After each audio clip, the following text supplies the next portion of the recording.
Imagine climbing a mountain where nearly 1 out of every 3 people who reach for the top never come back. This is Annapurna I, one of the deadliest mountains in the world. At 8,091 meters, 26,545 feet, it's not the tallest, but it's the most dangerous. While other big mountains like Everest and K2 are known for their extreme height and technical difficulty, Annapurna is feared for something worse: constant avalanches. Huge walls of ice and snow can break loose at any moment, burying climbers instantly.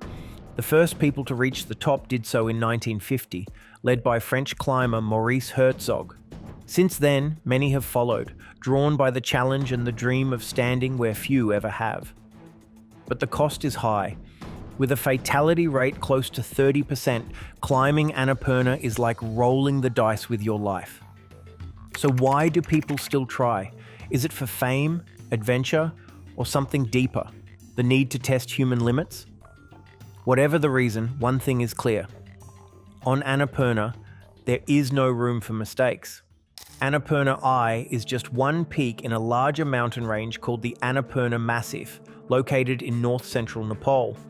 This range is part of the Himalayas and includes several high peaks, but Annapurna I is the tallest and most famous. The name Annapurna comes from Sanskrit and means goddess of the harvests, but despite its peaceful name, the mountain is anything but kind. The Annapurna Massif stretches for about 55 kilometers, 34 miles, and contains other dangerous peaks like Annapurna II, 7,937 now, Annapurna III, 7,505, and Annapurna South, 7,219. The entire region is surrounded by deep valleys and glaciers, making access difficult. Unlike Everest, which has established routes and commercial climbing operations, Annapurna is remote and unpredictable, with few rescue options. One of the most famous trails in the world, the Annapurna Circuit, circles the Massif and attracts thousands of trekkers every year. But trekking is one thing, climbing Annapurna I is a whole different challenge. With unstable snow, frequent storms, and steep rock faces, it is one of the most unforgiving mountains on Earth.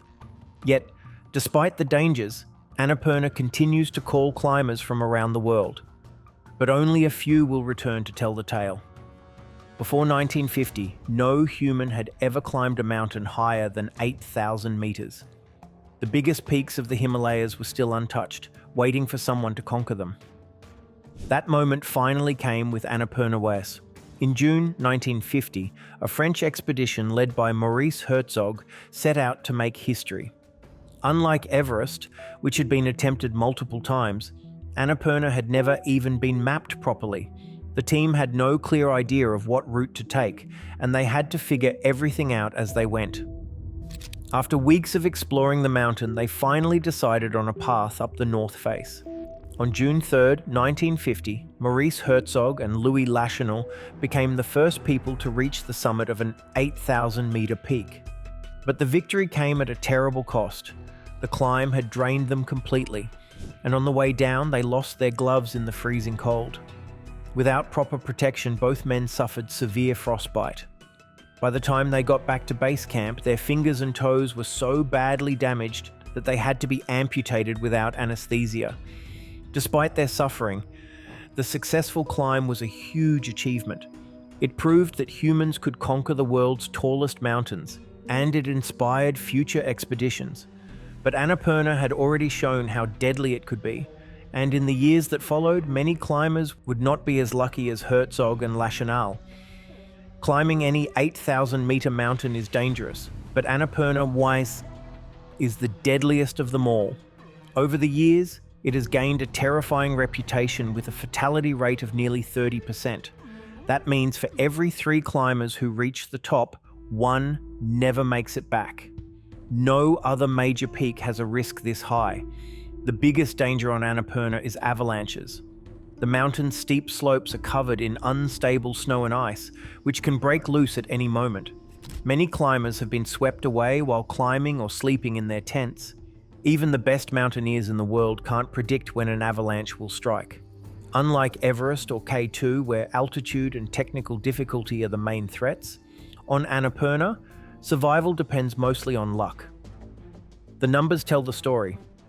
By 2021, only around 365 climbers had reached the summit, but over 70 had died trying.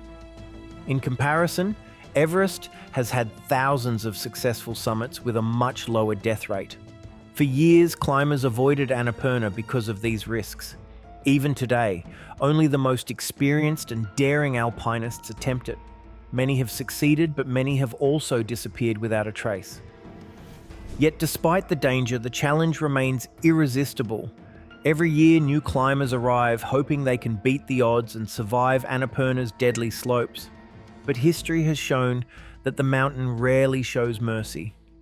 Over the decades, Annapurna has tested some of the world's best climbers. Many have made history, while others have met tragic fates. Here are some of the most memorable stories from the mountain. In 1970, Chris Bonington, one of Britain's top climbers, led an expedition to Annapurna's south face, a steeper and more technical route. His team included legendary climbers Don Willens and Dougal Haston.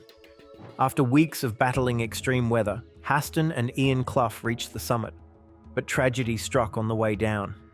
As they descended, a massive ice avalanche hit the team, killing Ian Clough instantly.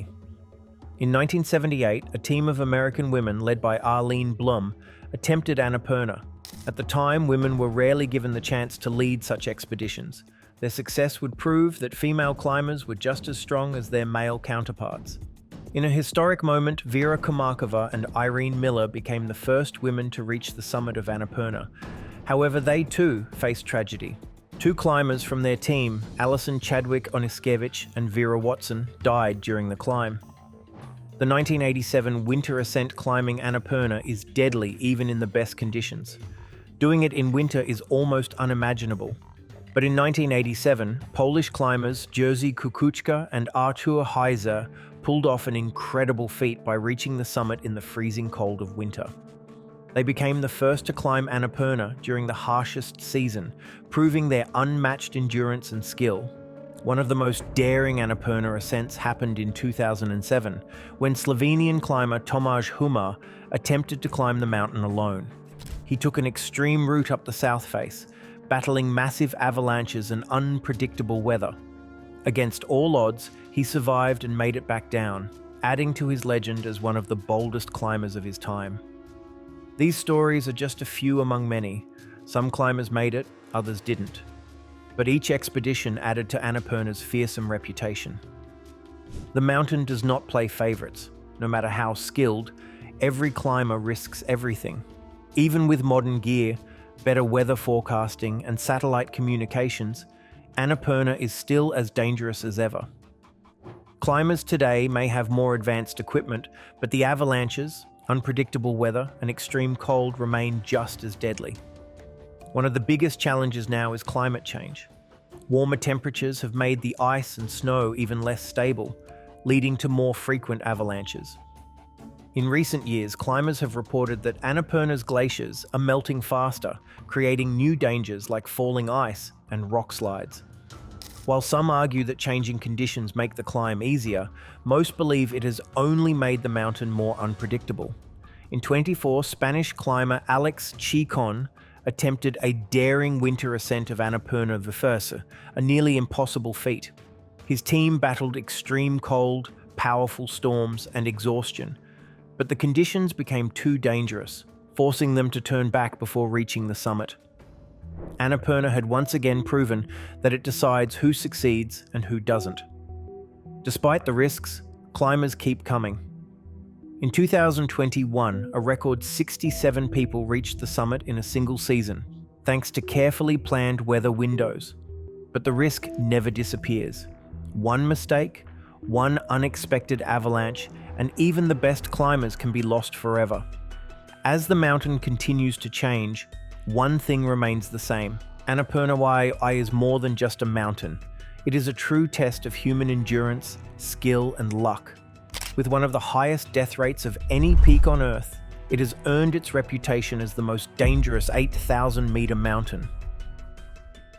Climbers who attempt it know they are gambling with their lives, yet the challenge remains irresistible. From the first ascent in 1950 to modern expeditions, Annapurna has taken lives, pushed limits, and created legends. Its unpredictable avalanches, extreme weather, and difficult terrain make it a mountain where one mistake can be fatal. Even with today's technology, there is no guarantee of survival. And yet, year after year, climbers return, driven by the desire to stand where few have stood. But one truth remains. On Annapurna, there is no escape. Only those who respect the mountain's power have a chance of making it back. If you found this story fascinating, there's so much more to explore. So if you love this story, make sure to like this video, subscribe to the channel, and turn on notifications. We'll take you to the edge of human endurance, where only the strongest and the luckiest survive. What mountain should we cover next? Drop your suggestions in the comments and we'll take you there.